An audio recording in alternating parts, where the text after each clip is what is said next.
Assalamualaikum warahmatullahi wabarakatuh.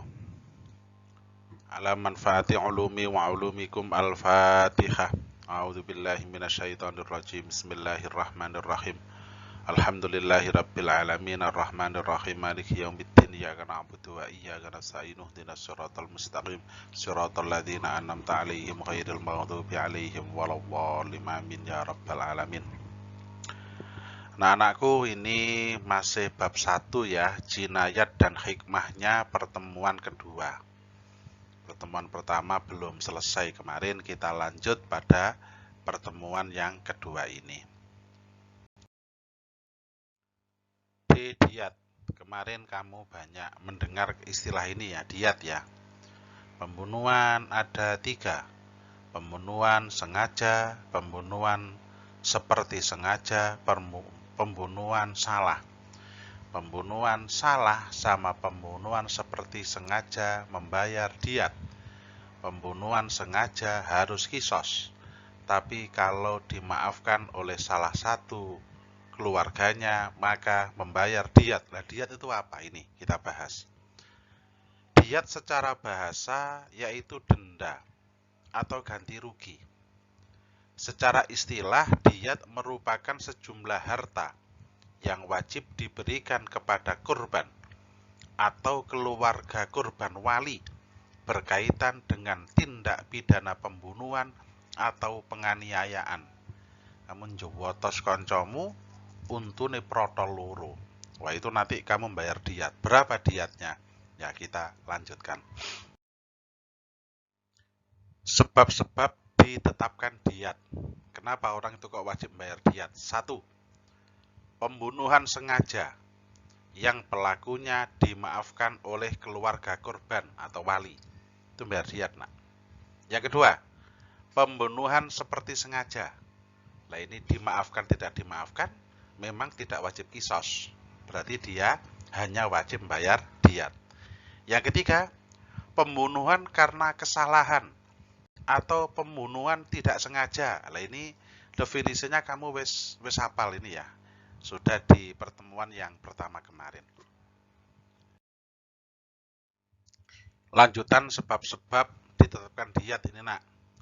Yang ketiga, pembunuhan yang melarikan diri, akan tetapi identitasnya sudah diketahui secara jelas. Dalam konteks ini, diat atau denda dibebankan kepada keluarga pembunuh. Luar biasa. Islam sangat menghargai nyawa, teman-teman. Itu nomor 4, nak ya. Nomor 5, kisos sulit dilaksanakan. Ini karena pada tindak pidana penganiayaan, tindak pidana yang terkait dengan melukai, merusak fungsi, atau menghilangkan anggota badan. Karena begini ya, hukum kisos itu juga berlaku untuk anggota badan. Al-aina bil aini wal udhuna bil udhuni. Kamu mematahkan tangan, tangannya dipatahkan, itu kisos.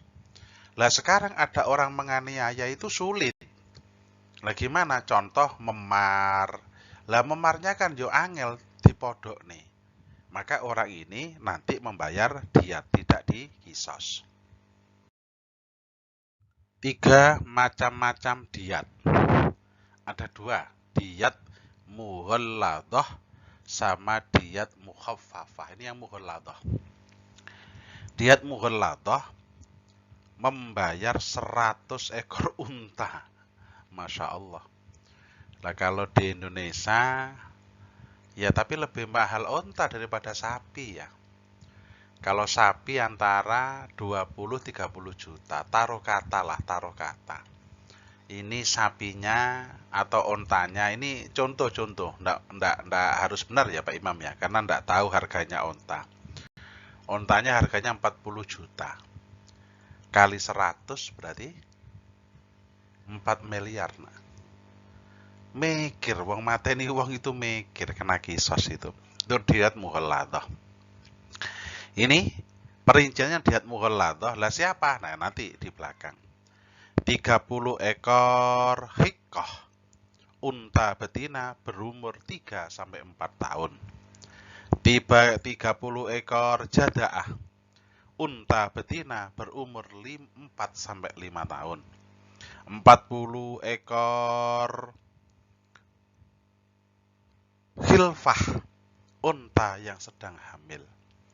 Nah, ini ya larang tenan. Makanya orang-orang betul-betul akan terlindungi karena memang orang membunuh itu Masya Allah hukumannya sangat berat luar biasa. Diyat mughalladhah ini dibayarkan oleh siapa? Itu ya. 1. Pelaku tindak pidana pembunuhan sengaja yang dimaafkan oleh keluarga korban. Dalam hal ini, diyat harus diambilkan dari hartanya dan dibayarkan secara kontan sebagai pengganti kisos. Luar biasa. Itu wong membunuh secara sengaja, kalau dimaafkan bayar diyat mughalladhah kontan, tidak boleh dicicil. Yang B, pelaku tindak pidana pembunuhan seperti sengaja, diyat mughalladhah dibayarkan kepada keluarga korban dengan cara diangsur selama 3 tahun dan tiap tahunnya dibayar sepertiga. Karena kan seperti sengaja, bukan pembunuhan sengaja. Masih hafal ya definisi kemarin ya? Yang C, pelaku tindak pidana pembunuhan di tanah haram, Makkah, atau pada Ashhurul Hurum, Muharram, Rajab, Dzulqa'dah, Dzulhijjah. Ini beda nak. Memang ya ketentuan Islam di tanah haram Mekah Madinah atau dimanapun tapi di Ashhurul Hurum. Ini ya ndak ada diyat mukhaffafah tapi diyatnya mughalladhah semua. Diberatkan diyatnya. Diyat mukhaffafah. Tadi kan diyat ada 2 ya. Diyat mughalladhah sama diyat mukhaffafah.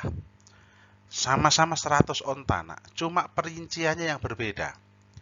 20 ekor hiqqah, 20 ekor jada'ah, 20 ekor binta mahot, 40 ekor binta labun, 20 ekor ibna labun. Nah, ini yang membedakan hanya komposisi ontanya, tetapi untuk jumlahnya sama-sama 100. Luar biasa besar nak, besar sekali. Yang wajib membayarkan diyat mukhaffafah, pelaku pembunuhan karena kesalahan, tidak sengaja, yaitu pembayaran berupa 100 ekor unta yang pembayarannya diangsur selama 3 tahun dan setiap tahunnya sepertiga dari jumlah diyat. Pak Imam kemarin mencontohkan seperti kamu naik sepeda motor. Itu namanya pembunuhan tidak sengaja, nabrak uang mati. Nggak dikisos tidak, tapi kamu membayar diyat 100 onta kayak begini. Yang B, pelaku tindak pidana penganiayaan berupa melukai, merusak fungsi, atau menghilangkan anggota badan yang seharusnya dikisos namun dimaafkan oleh korban atau keluarganya. Sampeyan guyon, sampeyan ndak sampai membunuh, kancamu mbok jongkrokne tangane ceklek kiwa tengen. Utawa mbok jongkrokne motone ketusuk buta dua-duanya. Maka orang ini wajib membayar diyat mukhaffafah, diyat yang diringankan. 100 onta nak. Hati-hati makanya. Yang 4, diyat karena kejahatan melukai atau memotong anggota badan. Yang A, wajib membayar 1 diyat penuh 100 ekor onta apabila seseorang menghilangkan anggota badan tunggal seperti lidah, hidung, kemaluan laki-laki, atau sepasang anggota, sepasang mata, sepasang telinga, sepasang tangan, sepasang kaki. Ini wajib 100 onta nak. Jadi nggak sampai mati. Tapi ya tadi contohkan Pak Imam, matanya buta dua-duanya. Atau yang 1 hidung kan hanya 1, lidah hanya 1, hilang, maka dendanya membayar diat 100 unta. Ya, luar biasa nak. Makanya yo kejahatan akan sangat ditekan nak dengan tegasnya hukuman yang diterapkan. Yo mikir sih lek ngene rek.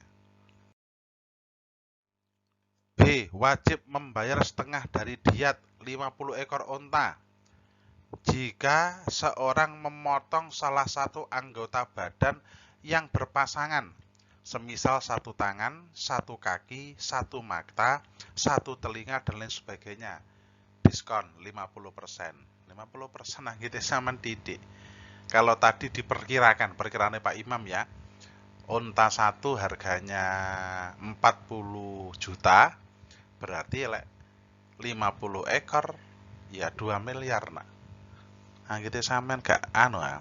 Yang C, wajib membayar sepertiga diat apabila melukai anggota badan sampai organ dalam, semisal melukai kepala sampai otak, itu sepertiga. Luar biasa ini.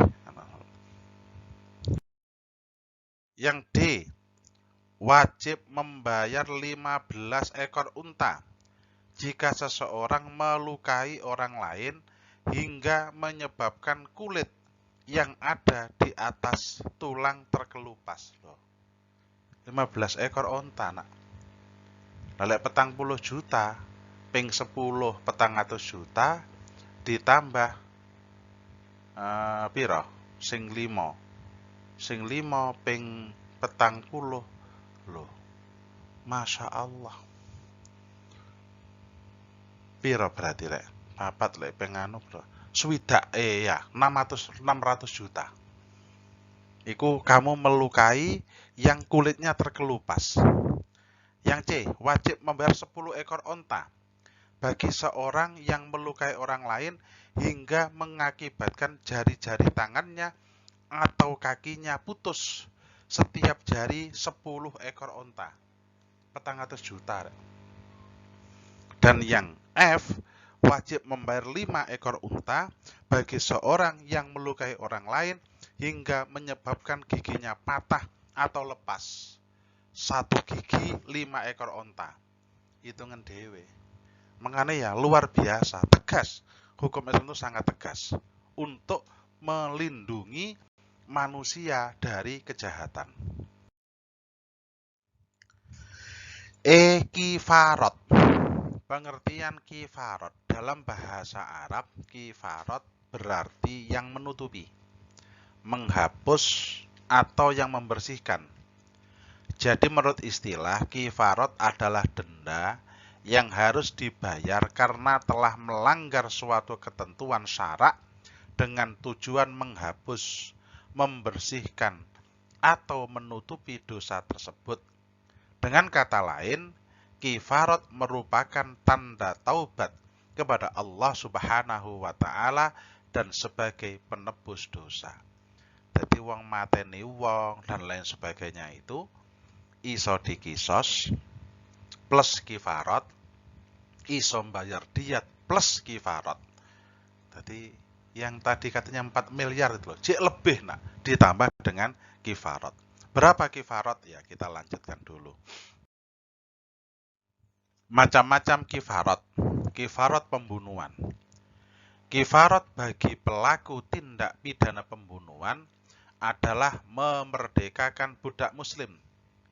Jika ia tak mampu melakukannya, maka pilihan selanjutnya adalah berpuasa 2 bulan berturut-turut.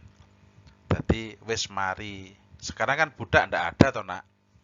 Mari bayar diat 100 unta plus ditambah puasa 2 bulan berturut-turut. B. Kifarat zihar.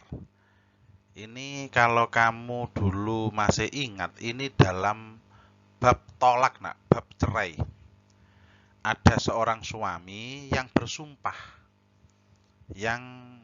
bersumpah atau menyamakan istrinya dengan ibunya. Lah ini ya gimana? Ibunya itu kan ndak boleh dinikah. kok istrinya disamakan seperti ibunya,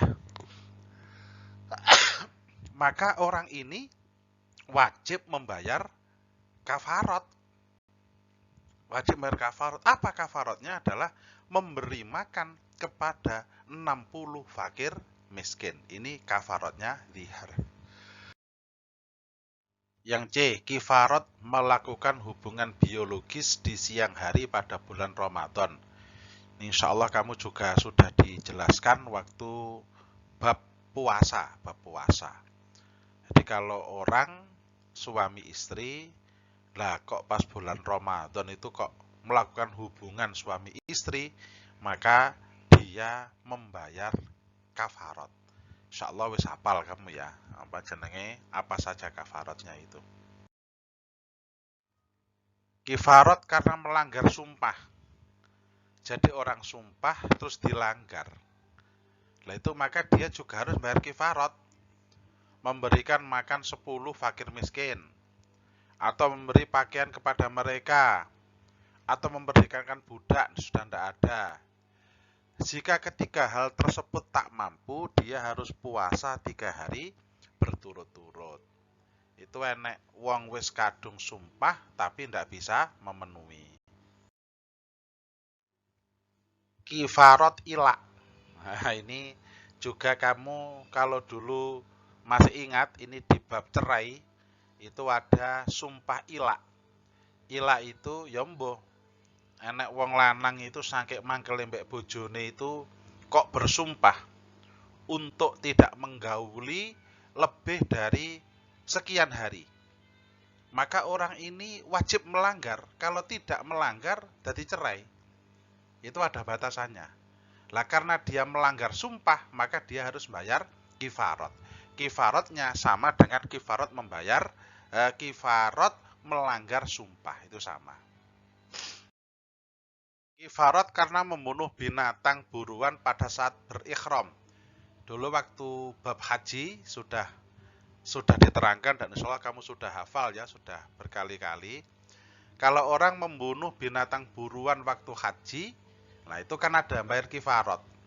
Mengganti binatang ternak yang seimbang. Kalau burung dara itu disamakan dengan kambing. Insya Allah kamu sudah hafal ini juga ini. Alhamdulillahirrabbilalamin. Bab 1, bab jinayat dan hikmahnya sudah selesai. Bagi yang mungkin kurang paham, boleh bertanya ke Pak Imam. Melalui WA juga boleh. 0811 320 7700. Itu kalau yang kurang paham. Yang paham ya enggak usah takon, ya enggak apa-apa. Kalau belum paham, insya Allah selanjutnya kita akan ke bab yang kedua nanti insya Allah pertemuan berikutnya. Kita tutup bersama dengan berdoa. Bismillahirrahmanirrahim. Subhanakallahumma wa bihamdika asyhadu an la ilaha illa anta astaghfiruka wa atubu ilaik. Wassalamualaikum warahmatullahi wabarakatuh.